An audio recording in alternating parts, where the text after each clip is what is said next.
Welcome to the Heart of the Warrior show. My name is Elizabeth Ann Stewart, and this is the first interview we have here on the show, and it's with the co-host from our other show, Geopolitics and Conflict, or the host rather, and that is Dr. David Walaloo.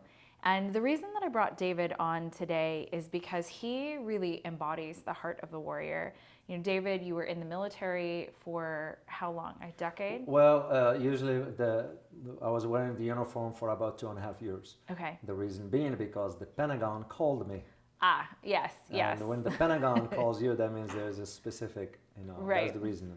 I didn't stay in that long because I see they weren't working efficiently, but I got involved with the government for almost 14 years, Wow. including the military. So in various roles with the government for about 14 years. That is correct. I mean, I worked across the board, as we call it. So in Yeah. other words, I wore many hats depending on the part of the world I was in. Yes. Today, I can wear a hat of a military guy, and tomorrow I can wear a hat of a diplomat. Well, and that's very important. That's very interesting, and that's why I would like to actually talk to you, because you bring a lot of perspectives from not just the one side of the military and not just the one side of, I guess, intelligence. Is that the right word? That is correct. You bring both to the table, and part of the Heart of the Warrior mission really is to bring a lot of these skill sets to you guys so that you guys can have access to them. So let's start out a little bit with, if you can tell us a little bit about the most impactful parts of your career. What are the parts of your career that you think were most interesting and impactful?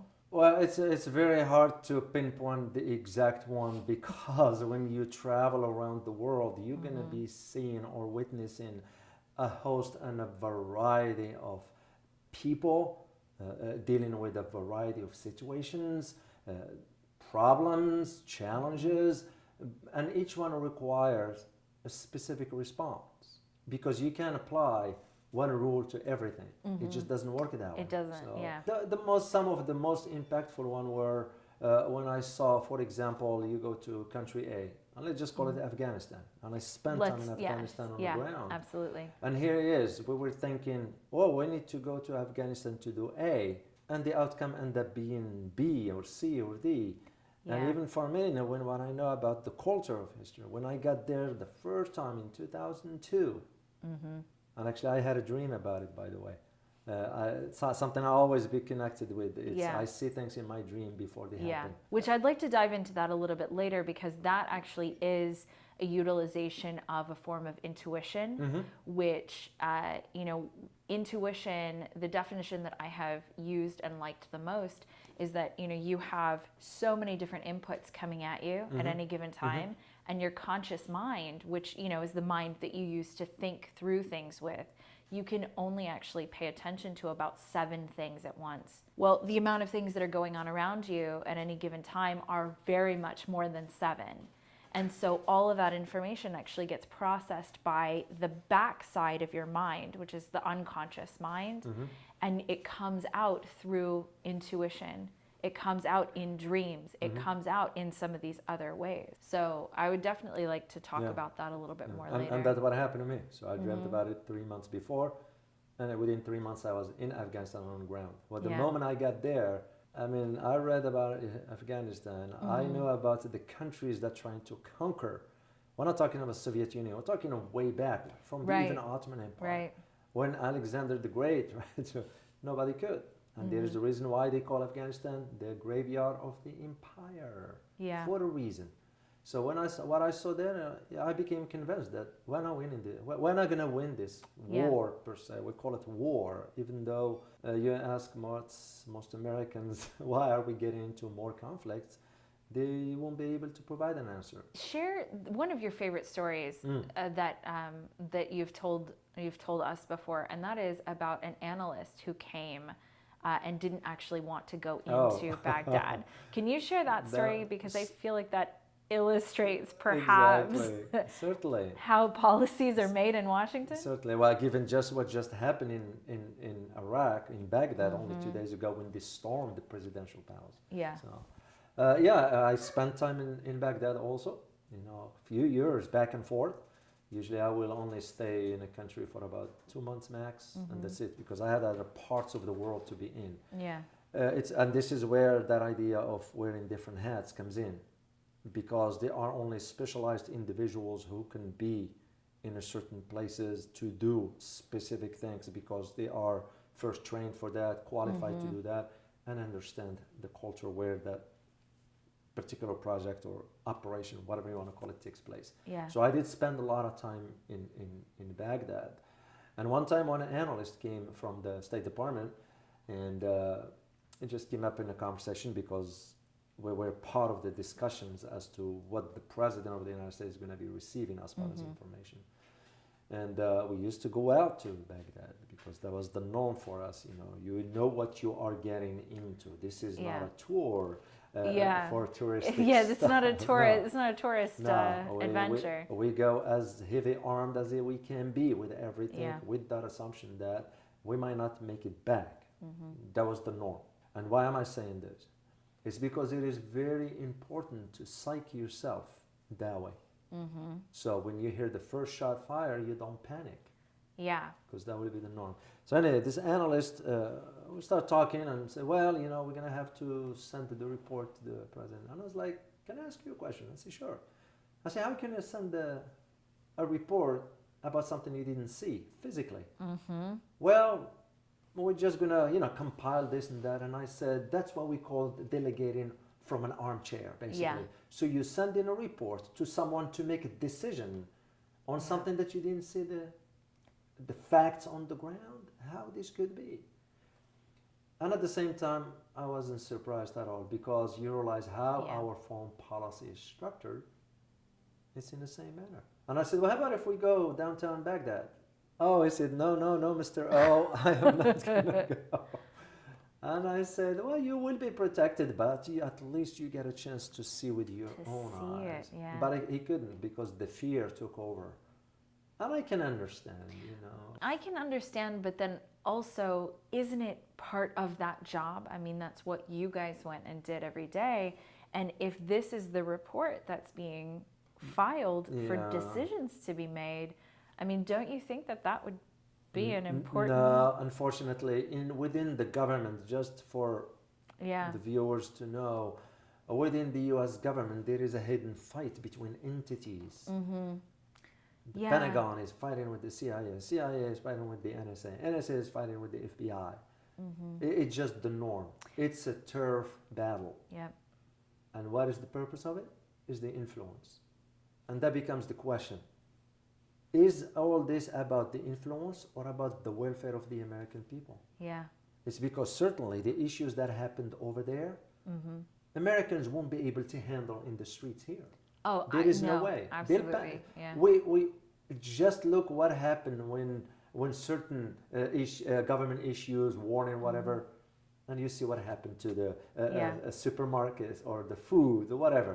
Can you imagine of something of that magnitude will start to be right here in the streets, and we won't be able to handle Well, that. do you think that is partially because we haven't had physical battle here in the United States on the ground for a long time? You're absolutely correct, because when was the last time we experienced a major conflict? The last one was World War II. And what happened after this? We got involved in about 5 or 6 major conflicts. The Korean War. Not here. The Vietnam War. Gulf War, Gulf II, and Afghanistan. And here is the common thing among all those 5. You know what the commonality is? We didn't win those 5 conflicts. That's a huge commonality and also a problem. It is a problem, but also it is by design. Okay. Because when you take the outcome after World War II between 1952 and 1953, the decision was made at that time. Moving forward, we're going to get involved in conflict. We don't need to worry about winning the wars. So the objective became... Oh, that's interesting. Yeah, because the objective became drag the conflict on. I don't think the American people know that. They don't, and they will never know. I mean, quite frankly, until we started doing Geopolitics and Conflict, which is our other channel, which you can see it here, one of these link places, I didn't really realize that. Nobody you would know? know. And because it's the question of why would you get into a conflict that doesn't end? Because the vast majority of people don't want that, right? Everyday people don't want a conflict that doesn't end for no purpose other than, what is it, oil, money, securing of resources, influence. But what people want is irrelevant to what the objective of that, because that setup that was back in the 1950s still persists till today. Yeah. This is why you have, for example, the military Yes. contractors, or as we call the military industrial complex. That's why former President Eisenhower warned about that one. It's Absolutely. the issue of, and that was the purpose of it. Yeah. And just to give you to give your viewers a quick example, look no further than what happened after the fall of the Soviet Union in 1991. Since 1992 till today, we got involved in 100 conflicts. Oh my gosh. Oh my gosh. Yes. Yeah. Did we win any? Also, do people know that we've gotten involved No. in 100 conflicts? No, the government won't disclose that, and it won't be disclosed ever. There is a hidden hand managing Washington from behind closed doors. Yeah. And I'm here to tell you that even the President of the United States has no say Yeah. into what's going on. I think that's really starting to come out more and more now. It is, because people start to wonder, for example, when Yeah. you say that concept of the government for the people, by the people, but they don't understand its content. No. Yes, it's written right there in the Constitution, but they don't understand it. Yeah. So once you start to have the government just operating at its own whim, because it's not their money, they can just spend and waste. And at this point, they can print it. Exactly, which even worse, you know. And this is where, so what I've learned traveling around the world as part of the military, part of the government, part of whatever you want to call it, is that idea of truly, if only Americans understand what are the basis or the principles of our foreign policy. Because we do have a weaponized foreign policy, not one that is based on diplomacy. Well, and that's absolutely not taught here. It's not talked about. And then, you know, there's a really big surprise when you go someplace else and the United States isn't well received. And the people here just don't know. And so I want to talk about that a little bit, about the fact that the American people in general aren't told and are for the most part distracted. And I want to talk about how to cut through the noise, because if people are watching this channel, they already have some understanding that there's a lot of distraction going on. There's a lot of distractive conversations. There's a lot of distractive messes, right? Even if it's down to we have poor health here, and I don't mean health care. That's pretty bad too. But you know, down to the amount of bad junk that's in our food that's making people very, very unhealthy, the social isolation from the last few years that's making people's mental health really deteriorate. So the reason that this channel was really created was because there's a mess going on right now, and there are a lot of principles that come from your training in the military and in other branches that might actually be very useful to help people in their everyday lives, because there are a lot of negative inputs coming at us every day from every direction, whether it's the negative stuff on the news, whether it's unhealthy food, whether it's feeling so exhausted by the end of the day from not having had social interactions, and now you have a lot of social interactions that you don't really understand how to move forward. So you talked a little bit about discipline before we started this conversation. You talked about discipline and understanding how to sort of calm yourself and calm your nerves in a tactical situation, in a situation where there are things going off everywhere around you. Can you speak a little bit to how do you keep calm in those situations? How do you get yourself to a place where you can be effective regardless of the massive noise that's going on around you? That kind of ability, if I may use the term, it's not developed overnight. That's for sure. That's a very important point. Yeah, it's not. It takes time. It takes dedication to it. Yeah. And it takes willingness. You have to be willing to go through the rigorous training for it. Because it's not only physical discipline, but also is mental. Well, so talk to me a little bit more about the physical and the mental components of being able to, because you're right, it isn't overnight, No, right? You not at all. can't, but it's the same thing here. You can't go work out once and have huge muscles, right? It doesn't work that way. Sure. And the same with mental health. You can't, go to a therapist once or, meditate once and think, oh man, I'm all good now. I'm totally fixed now. No, in the military, it depends again what's your function within the military. So let's say, we give an example. Let's say you are part of the special op unit, whatever that is, Green Beret, the SEAL team, Delta, whatever. So let's just call it Team A. So you are part of a Team A. Well, the Team A will have to be trained cohesively, first of all. Why? Because you need to have that communication with the other members, which means you all become one voice. Yeah. So which means in a tactical situation, I don't need to ask you, what is the next move? You already know what the next move is or is going to be. That's based on the training, but also based on that communication aspect. Okay. Why? Yeah. Because we're spending so much time together, get to learn about each other behavior, mental strength and weaknesses, physical capabilities, and how quick can you be disciplined. So, and when you work as a team, this is where you heard the term always teamwork. Yes. There is some truth to that. There really is, yeah. It takes a while to develop that cohesiveness. It doesn't happen quickly. And why is that important? It is important for you to spot quickly who's going to be a team player and who is not. Yeah. Because who is not going to be a team player is going to hinder the progress of the team. Absolutely. And in a military setting, that is so crucial. Yeah. Because any delay, whatever the cause is, will hinder the mission. Well, so do you think that that's actually also useful in life, in daily life, right? It is. So is. let's say you have a goal. So first of all, what I'm hearing you say is that you have an identified goal, you have an identified mission. And without one, what are you even doing there? Yeah. And that becomes the normal question that, like, I ask myself now that I'm away from Washington, I'm washing my hand of Washington, even though you never, because there's a saying, and I'm going to share it with you. There's a saying within the military we used to say that when you go black, you never go back. That's just the norm for it.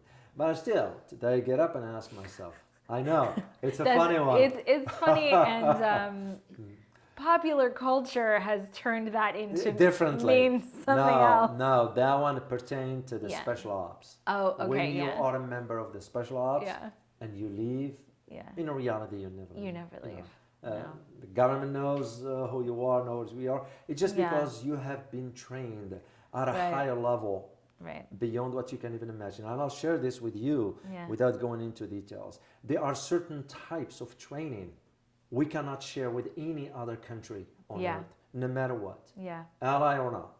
That's just the decision that's been made. And the reason for that, because the life of the members depends on that.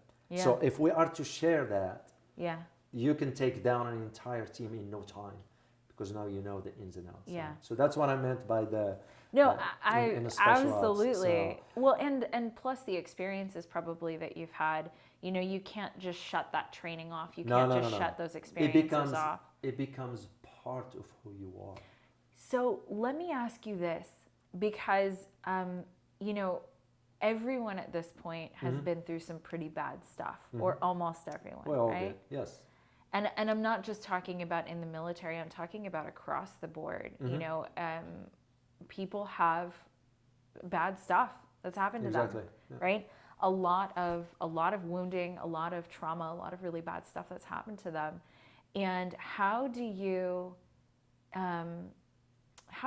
specifically, or how were you trained, or what is your personal take on how to handle some of that and still be able to function? Because there's I'll give you an example, right? So this happens in relationships. Like, let's say that a friend betrayed you when you were young. And so then you have trouble trusting other people for, the rest of your life. But it's something that happened when you were a kid, and now as an adult you have this malformed way of dealing with other people, so you keep causing the same things over and over again in your life, right? Yeah. In the military, you cannot afford to do things like that, right? You can't afford it. So what is your take on getting past that type of repetitive maladaptive behavior or repetitive harmful behavior? Well, if I'm to look at this, and I'll approach it from a civilian mindset, because it happened to me, but on the civilian mindset. And I had a so-called friend that stabbed me in the back. Yeah. It wasn't pretty. Yeah. The way I got over this, which, I know the guy for years and years and years. And the way I personally, and again, this might not apply to others. Absolutely. For me, the way it works for me is I shut down that door for good. Yeah. But before I do that, I have to make sure that is what I want to do. Yeah. Because again, I made the mistake of shutting the door prematurely. And I regret it till today. Yeah. So, but again, am I going to live my life based on a regret? Or am I going to say, you know what? I'm just human. I made a mistake. Close the door and move on. Yeah. In the first case, I had the guy sit down in front of me. I said, sit down. We need to talk. And I look at him in the eyes. Yeah. And say straightforward. Yeah. I said, this is the last time we talk. Yeah. Don't ever call me again. Yeah. Don't ever contact me. Yeah. But you had a conversation with that person Yes, first I did. Yes, to I did. make sure that that was really the right course of action. Yes, I did. Yeah. The second case, I did not do that. Okay. And that's why I regretted it, because I didn't afford the other person the opportunity. And it was my decision, my mistake. I lived with it for a while. But over in a decade or so, believe it or not, in a decade, I reached out to the person via email. Yeah. Didn't hear a thing. I figured this is it. That's my message for that. So in a military setting, it's a different ball game altogether. Okay. Because in a military setting, it has to do with your livelihood. Absolutely. Another word, absolutely. a matter of survival, death, life or death, whatever. So in a military setting, which usually you will not encounter it from outside, you will encounter it from within. And this is why, at least in a special unit, the members will have to be, first of all, vetted. And second, you have to test each other during missions, during whatever. Because the more missions you go on with each other, the more comfortable you become. That's why there is that called the brotherhood. Yep. In some special. So there's understanding about trust, right? That you either just like trust people immediately or you don't. But the truth about trust is that trust is built over time, and trust is built over experience. Because even people who immediately trust other people, because there's people who immediately trust and people who immediately distrust, right? But ultimately, either category, you don't really know a lot about that person if you haven't been through things with them. With them before, yeah. There are circumstances under which you if you are very perceptive, you will be able to sense if this person, and I had that on many occasions, and my call was right. For myself, not for, I don't do it for others, because they have their own characteristics, they have their own principles on which they can decide. But I encountered people that I knew I couldn't trust from the first moment, and I put a wall right there. Were there any signs for that? Were there any signs? Yes. Okay. What are, can you share a story about somebody that you met like that? I met someone one time, and the first time I saw the person walking towards me, it was walking in a way that tells me, and again, I don't know how to put it in words because it was a feeling. It was that something, it's not, what's the word I'm looking at? Something is obscure about this person walking towards me.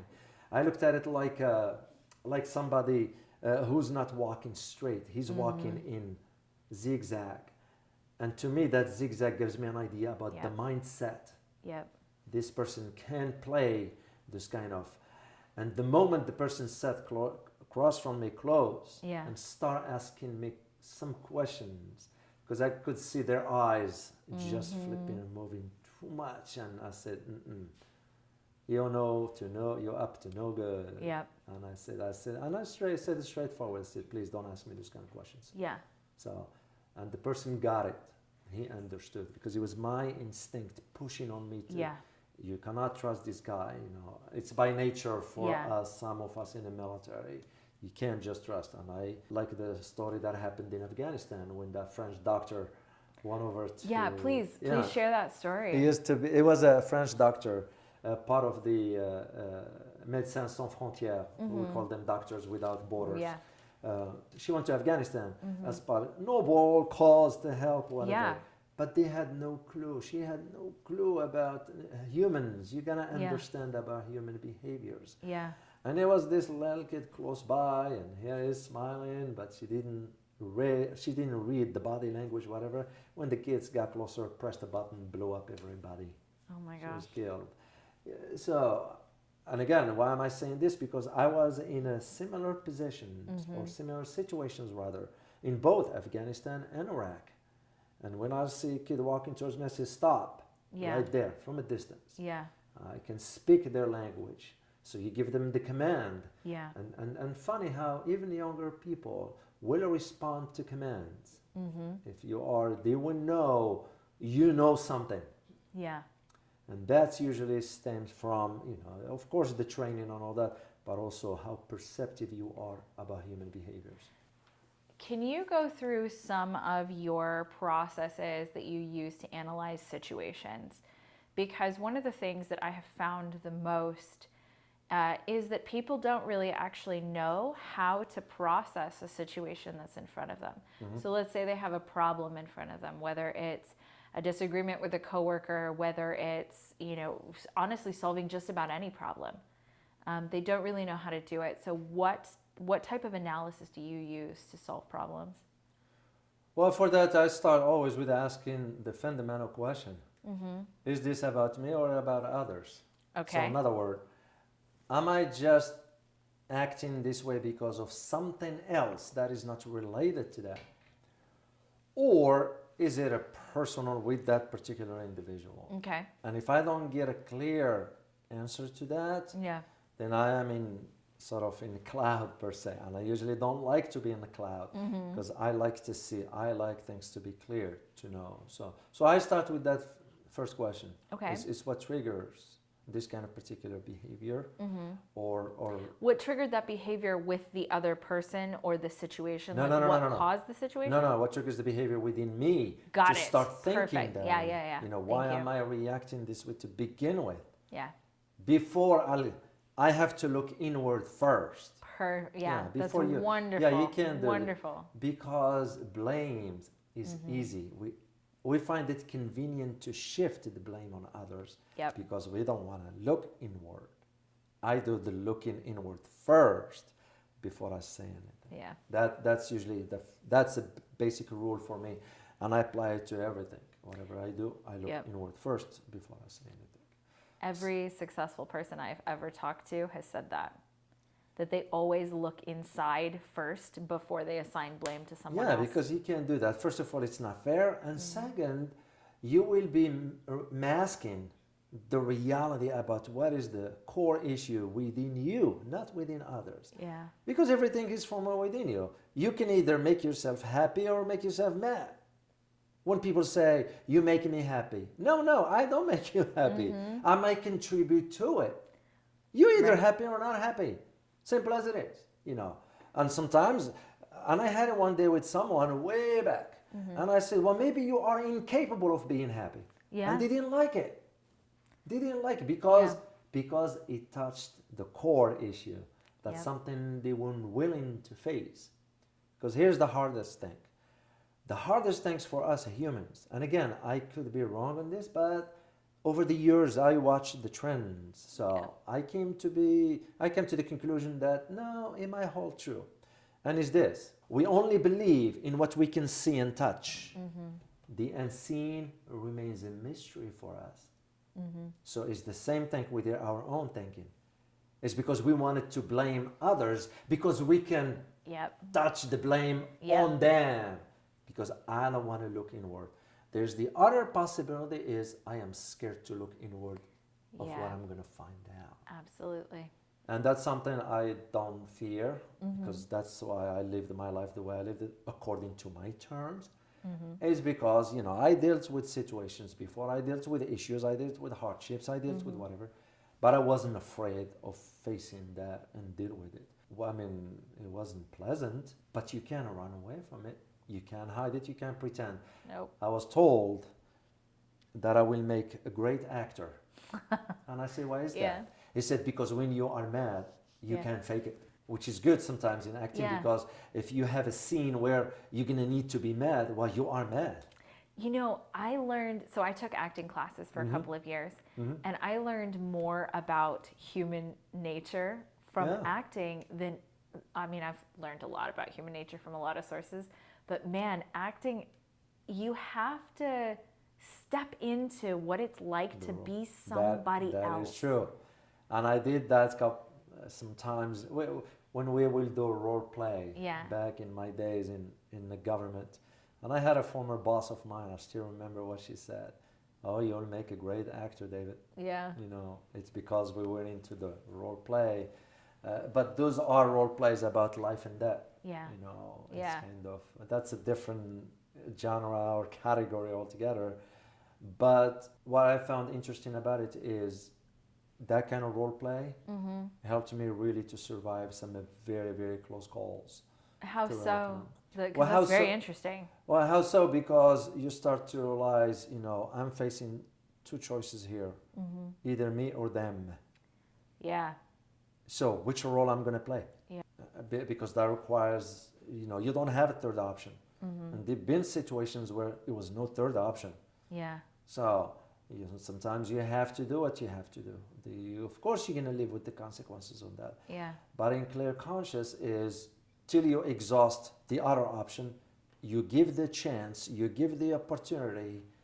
I'd rather you go home than have a different outcome. Yeah. And that becomes on them, Yeah. not you. Yeah. So, but it wasn't an easy decision. Of It was course not. not. Of But course you not. don't have the luxury to be sitting and thinking too much. You No. only have few seconds. Your life depends on that.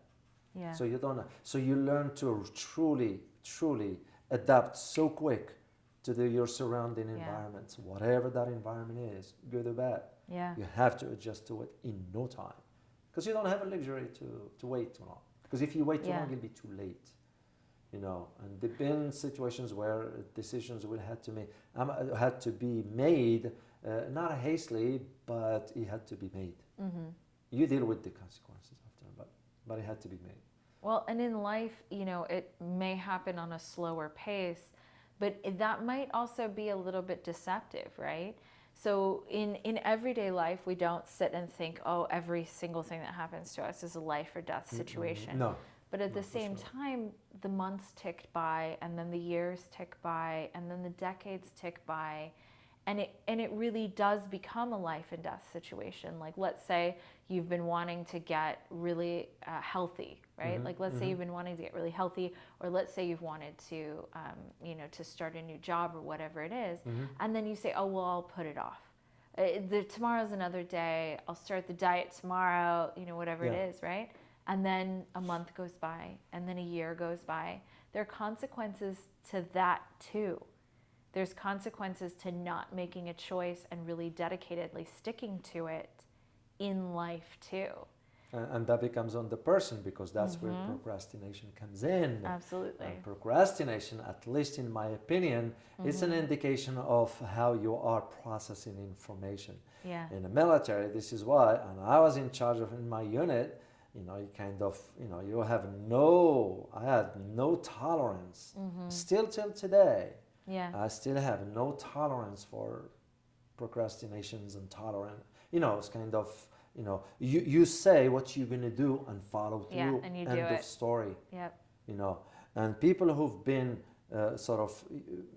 this is one of the advantages of acquiring that kind of knowledge, so you understand whom you're dealing with. Yeah. Because in my case, when I used to travel around, you're dealing again, that person standing in front of you, he can take you down in no time. Yeah. Because that's Well, you ask yourself, is that what his objective is? Then Right. if it is, I'm going to have to defend myself by any means Yeah. and as quickly as possible. I'll take the person down before he or she, whatever. You know, that just because the mindset becomes to think in those terms. Yeah. In the civilian world, you know, you're dealing, because people, again, some have never faced some serious situations where it tested their strength, a mental strength, Yeah. not the physical. Mental. And is the mental is everything. You know, you learn how. But again, it comes with the discipline. You go over process to develop that, and it stays with you because it becomes a part of your personality. Yeah. You know, some people talk too much about it. Others, I'm one of those. I don't talk much about that. That's part of why I wanted to have this interview, is because you don't really, but you have a lot of experience, I just a lot of don't. wisdom. So it's kind of, it's just part of how it is, how it's always been with me. What are the top things you would suggest to anybody in terms of, like, let's say that somebody wants to be successful in whatever area of their life, and whatever success means to them, right? Whatever that is. And especially, you know, we talk about the cycles of history.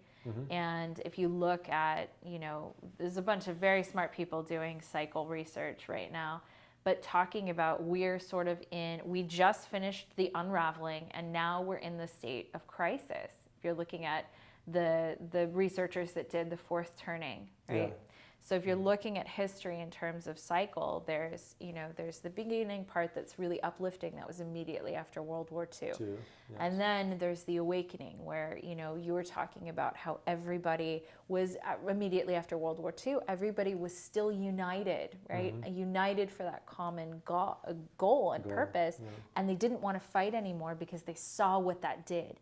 So there was a lot of unity then. Then the 60s. Yep, exactly. And Then you the start to 60s. then you move into the 80s, where the government start to sort of take And it's unraveling. Yeah. Everything's unraveling. Which is true. Yeah. It's the idea of that process in itself. And history tends to teach us a lot. And so I used to have a conversation within the military circles and all that. And you'll say, because some of them didn't have that understanding of the geopolitical landscape. Yeah. I acquired that because of my academic. One of the advantages I had is you acquire both the academic, but you also acquire the tactical. Yep. So there are only a few, which became odd when I got the PhD, and all the question I was getting from the colleagues at the time, what are you doing here? Yeah. You're not supposed to have a PhD and go kick some door and getting into a raid.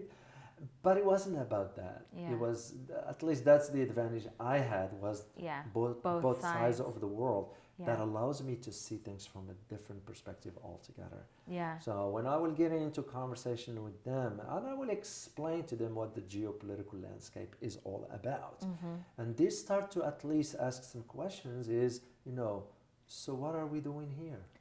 Yes. And it was like, in the back of my mind, and I didn't say anything about it, but in the back of my mind, it was, I'm glad they start to ask the questions. I'm glad too. Yeah. It's because the question to them, which they didn't know how to articulate, was, are we just a tool?